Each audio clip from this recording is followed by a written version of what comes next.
বাংলাদেশ জাতীয়তাবাদী ছাত্র দলের নেতা নাসির উদ্দিন নাসির বলেছেন, কসাই জল্লাদের ভূমিকা পালন করা ছাত্রলীগ যে ছাত্র সন্ত্রাসী একটি বাহিনীতে পরিণত হয়েছিল এবং তারা কসাই জল্লাদের ভূমিকা পালন করেছে এই বাংলাদেশের প্রেক্ষাপটে।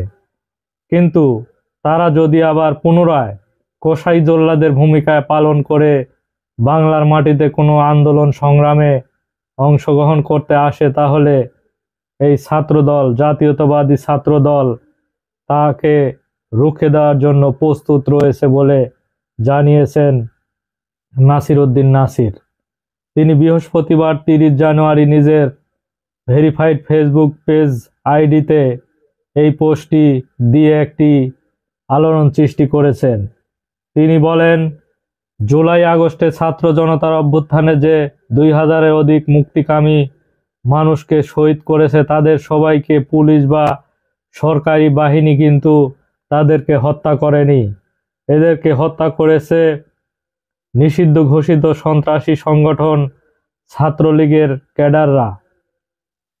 এই ক্যাডাররা প্রকাশ্যে আপনারা বিভিন্ন ভিডিও ফুটেজে দেখেছেন যে ছাত্রলীগের এই কসাই একটি সন্ত্রাসী বাহিনী, তারা এই পুলিশের কাছে থেকে তারা বিভিন্ন আগ্নেয়াস্ত্র দিয়ে প্রকাশ্যে এই জুলাই অভ্যুত্থানে যারা শহীদ হয়েছে তাদেরকে গুলি চালিয়েছিলেন।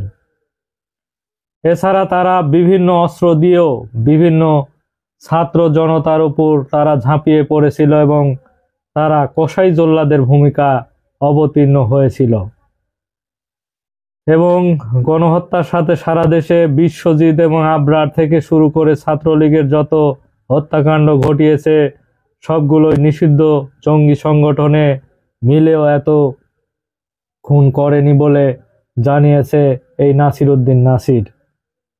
তিনি আরো বলেন, অন্তর্বর্তী সরকার ছাত্রলীগের নামে মাত্র নিষিদ্ধ করে দায় সেরেছে।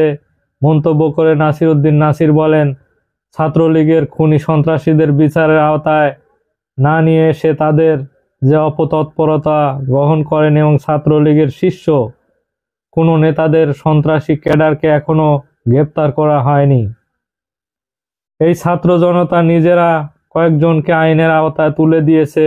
সরকারের এই ব্যর্থতার কারণে নিষিদ্ধ খুনি সংগঠন ছাত্রলীগ প্রকাশ্যে রাজনৈতিক কর্মসূচি ঘোষণা করার সাহস পেয়েছে বলে জানানো হয়েছে। খুনিদের বিচারের ক্ষেত্রে সরকারের নির্লিপ্ত আচরণের কারণে তারা আবার মাথাচাড়া দিয়ে ওঠার চেষ্টা চালিয়ে যাচ্ছে। জুলাই আগস্টে ছাত্র জনতার উপর যে আক্রমণকারী ছাত্রলীগ প্রতিটি সন্ত্রাসীকে অবিলম্বে গ্রেপ্তারের দাবি জানিয়েছে এই ছাত্র দলের সাধারণ সম্পাদক নাসির উদ্দিন নাসির। তিনি বলেন, এই ছাত্রলীগকে অবিলম্বে যারা এই সন্ত্রাসী কার্যকলাপে জড়িত ছিলেন তাদেরকে গ্রেপ্তার করা হোক। জুলাই আগস্টে অভ্যুত্থানে তারা বিভিন্ন খুন সাথে জড়িত ছিল। এছাড়া জুলাই আগস্টে ছাত্র জনতার উপর আক্রমণ চালিয়ে প্রতিটি সন্ত্রাসীকে গ্রেপ্তার করতে হবে। তিনি আরো বলেন যে এই জুলাই আগস্টে ছাত্র জনতার আক্রমণকারী ছাত্রলীগের প্রতিটি সন্ত্রাসীকে অবিলম্বে গ্রেপ্তার করা হোক এবং তাদের একটি দৃষ্টান্তমূলক শাস্তির ব্যবস্থা করা হোক। তিনি আরো বলেন, শহীদ আবু সাইদ, ওয়াসিম আকরাম, মুগ্ধ, রাব্বি, আরো অনেকেই যাদের আমরা নামও জানি না, এরকম বিভিন্ন ছাত্রদেরকে তারা খুন করেছে। এবং এই জাতীয়তাবাদী ছাত্র দল আমরা জুলাই আগস্টের বীর শহীদদের আত্মত্যাগ থেকে অনুপ্রাণিত হয়ে যে কোনো ত্যাগ স্বীকার করতে প্রস্তুত আছি ইনশাআল্লাহ। এই তিনি নাসির উদ্দিন নাসির বলেন যে ছাত্রলীগ বা এই আওয়ামী লীগ যে বিভিন্ন কর্মসূচি দিয়েছে আগামী ফেব্রুয়ারিতে, এই কর্মসূচি কোনোভাবেই সফল করতে দেওয়া হবে না। দুর্বার গতিতে এই কর্মসূচিকে প্রতিহত করার জন্য প্রস্তুত রয়েছে এই ছাত্র দল। এই কথাই বলেছেন নাসির উদ্দিন নাসির। ধন্যবাদ সবাইকে।